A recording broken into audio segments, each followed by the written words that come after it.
ඇත්තටම මේ මට ඉස්සලම කැරක්ටර් එක ගැන කියලා සහ කැරක්ටර් එකේ නම කැරක්ටර් නියම එක කිව්වම මම ඉස්සලම අම්මට කෝල් කරලා කිව්වා අම්මා මගේ කැරක්ටර් එකේ නම ශිරානි. මොකද අපේ අම්මත් ශිරානි. කෝල් එක ආවම ඉස්සලම මට අපේ මෙවන් අය තමයි කතා කරේ ෆිල්ම් එකට මේ කැමතිද කියලා ඇහුවා. ඉතින් මම ඉස්සලම උත්තරයක් දෙන්න කලින් කැමැත්ත අකමැත්ත කියන කලින් මම ක්‍රිෂාන් එක හැම එකම ඩිස්කස් කරනවා.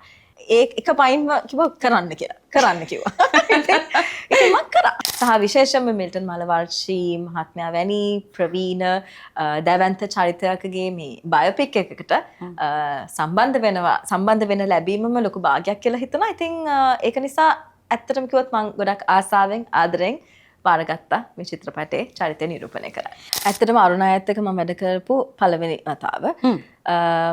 මම මුලින් පොඩ බය හිටියේ මං හිතුවා හරිම සැරයි කෑ ගහයි මට නිකන් අද මම ගොඩක් කාලයකට පස්සෙත් මේ ෆිල්ම් සෙට් එකකට යන්නේ ඉතින් මට ටිකක් අර පොඩි නර්වස් ෆීලිං එකක් අනේ උනාට අරුණයි හරිම කාම් මං දැක්කනේ යාව දැක්කම හිතන්න බෑ එච්චර කාම් කියලා දැන් ඇත්තටම මිල්ටන් මලවරච්චි මහත්මයාගේ ඔය එදා රෑ ගුවන්තොට ට්‍රිපලේදී කියන ගීතයටත් වෙනමම ඉමෑජිනේෂන් එකක් තමයි මට තිබුණේ. ඉතින් මේ චිත්‍රපටයේ අර කිව්ව ඉමෑජිනේෂන් එක තව නිකන් අලුත් වුණා වගේ දැනුණා.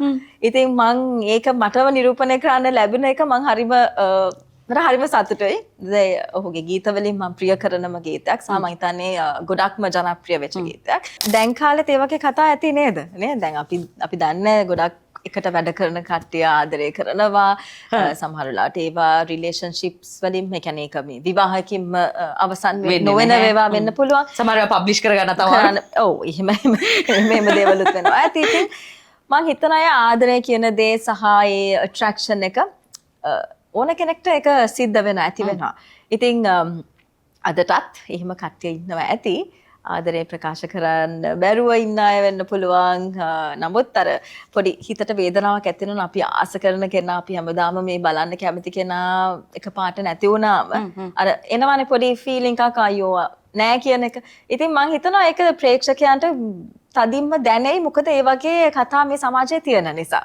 රොෂාන් රවීන්ද්‍ර තමයි මේකේ ඉන්නේ කියන එක මට කිව්වා මම ඇත්තටම හිතුවා අනේ ඇත්ත හරිනේ ආව තමයි හරියන්නේ කියලා මම නිකන් හිතේ ඊට පස්සේ අපේ මුහුණත් එක දවසට ෆොටෝ එකක් තිබ්බනේ ඒක දැක්කට පස්සේ නම් මට කොහොමදත් ඉමෑජින් කරන්නම බැරි වුණා වෙන කෙනෙක්ව මම හිතන්නේ ඒ චරිතයට සුදුසුම කෙනා තමයි රොෂාන් අය ට්‍රේලර් එක බලපු ගමන් අපේ තාත්තිගෙන් තමයි ඉස්සලම කමෙන්ට් එක ආවේ තාත්තික මම දැන් කියන්නම් මේක බොක්ස් ඔෆිස් වාර්තා තියෙන චිත්‍රපටයක් වෙනවා කියන එක එයා ඒක ට්‍රේලර් එක බලපු ගමන්ම කිව්වා මේක තමයි highest collection film එක වෙන්නේ කියලා. එයා එහෙම තමයි කිව්වේ.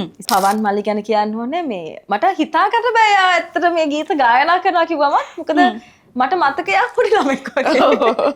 ඒත් ඇත්තටම සෑහෙන කාලයකට පස්සේ තමයි මේ ෆිල්ම් එකකට සම්බන්ධ වෙන්නේ. අන්තිමට මගේ චිත්‍රපටයක් තිරගත වුණේ 2024 සිහිනයක ආදරය කියන ෆිල්ම් එක. ඊට පස්සේ මේ තිරගත වෙන පළවෙනි චිත්‍රපටය තමයි එදා රෑ. ප්‍රේක්ෂකයන්ට ආයිත් ආරාධනා කරනවා සැප්තැම්බර් 18 ඉඳලා දිවයින පුරා සිනමා ශාලාවල එදා රෑ චිත්‍රපටය තිරගත වෙනවා අනිවාර්යෙන් බලලා ඉස්ලා කිව්වා වගේ අපිට කමෙන්ට් එකක් දෙන්න හොඳ නරක මේ හැම දෙයක්ම කියන්න.